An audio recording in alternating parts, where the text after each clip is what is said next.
Thank you very much. You missed out two brands, Classic and Sports Car and Car and Accessory Trader, just in case anyone's in the room. I don't want to be beaten up. We are going to focus today just on Whatcart, our car buying Bible, and this, I can assure you, is a mercifully short presentation. I've got it down to about 10 minutes. I am very much aware that I am all that stands between you and lunch. But what I am going to provide you with will hopefully be very helpful, and it's a snapshot of our latest consumer insight. And the insight delves into new car buying behaviour and attitudes amongst consumers who were surveyed on whatcar.com last month. So we have just over 3,400 consumers who responded to the survey, so a pretty robust group. And they answered questions about their relationships with retailers and what they need when buying a new car. And I have to say, I've watched all the presentations this morning, and I'm relieved that nobody else's statistics as yet conflict with what we found, thank goodness. We've heard lots of times this morning how challenging the new car market is, but I think those challenges also present significant opportunities for this industry. The opportunity to try different things, to respond to some of those changing market dynamics positively, and to listen to and to take advantage of those consumer cues, because consumers are more vocal than they have perhaps ever been.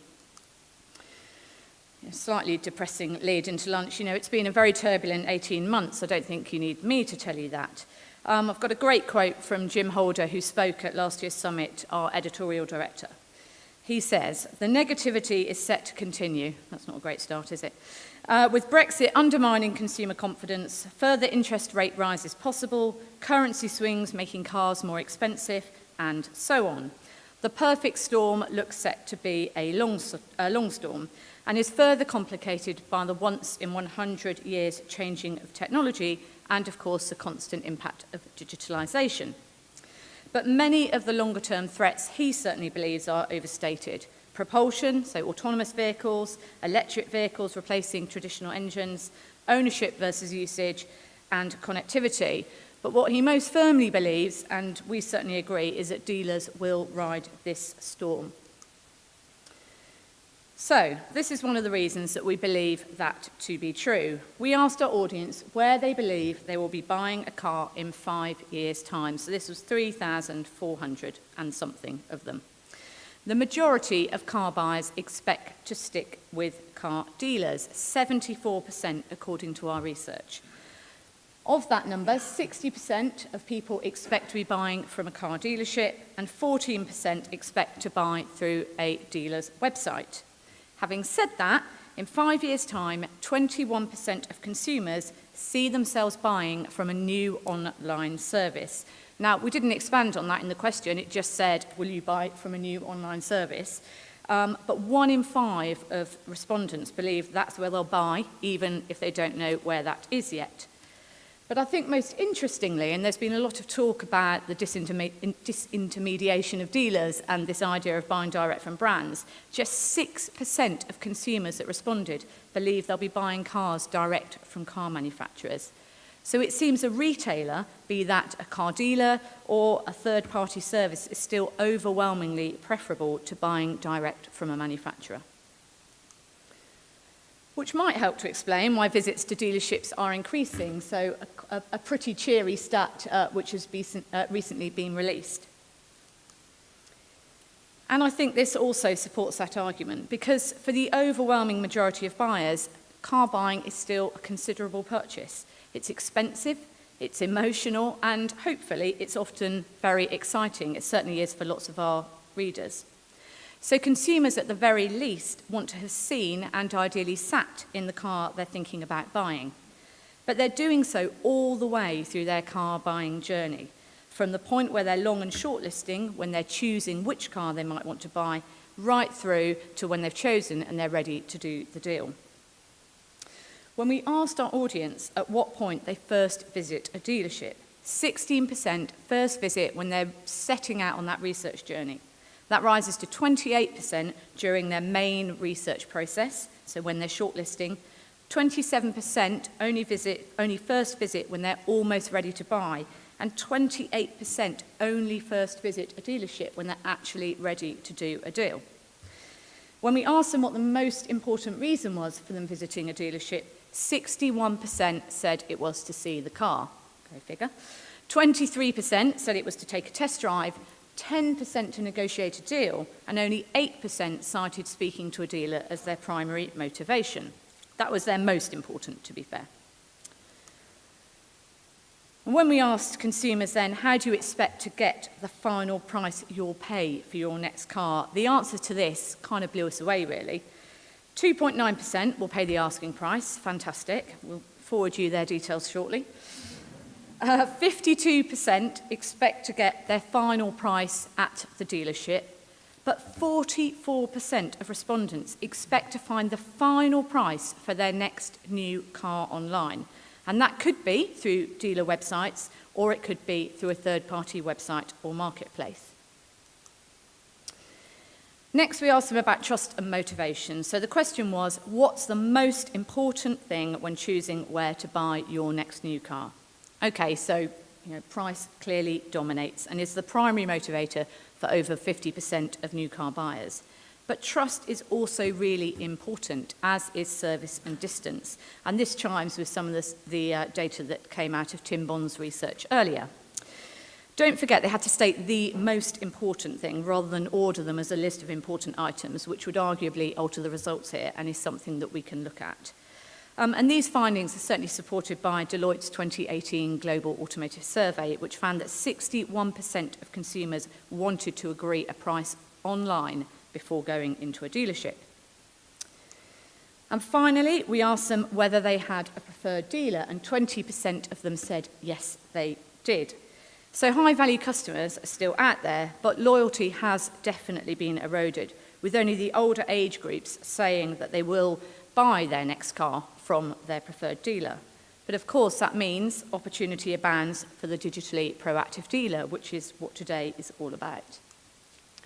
I think you've seen a version of this in about 3 or 4 presentations now. This is ours with the Whatcart question mark skillfully inserted all the way along the journey.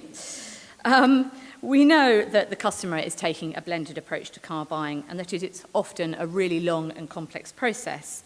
And consumers are clearly going to be influenced by many factors, and very rarely do they follow a linear path to purchase.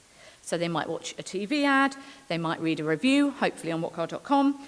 They're likely to click on a paid search ad, watch videos, as we've heard already, order brochures, and of course, as we've already seen in the research, they are very likely to visit a dealership.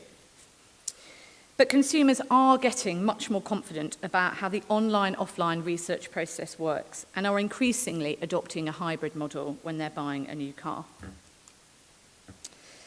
Accordingly, many retailers that we work with have also adopted a multi-channel approach, creating multiple touch points with the consumer who is looking for both a physical and online retail experience. But accurately attributing marketing spend is, as a result, almost impossible. So what did ultimately influence that purchase decision? And it's very tempting, I think, to reward the last click source, but as Martin from AutoWeb said earlier, it's really important to attribute the whole customer journey, as challenging as that is, which it definitely is. Inevitably, also, this model has created price-focused buyers, so the decision to buy is often made before the customer feels ready to speak with the dealer in person. And for retailers to maintain healthy margins, they need to engage car buyers much further up the funnel before price becomes the only motivator and results in a low-margin sale. So, how can we help? Well, our business is also evolving. Anyone who studies the media or publishing industries will appreciate the massive change that we've been through ourselves over the last decade. And for us in Whatcart, until relatively recently, our relationships were primarily with car manufacturers, and our main activities have been car reviews and the car manufacturer-derived advertising that targets those reviews.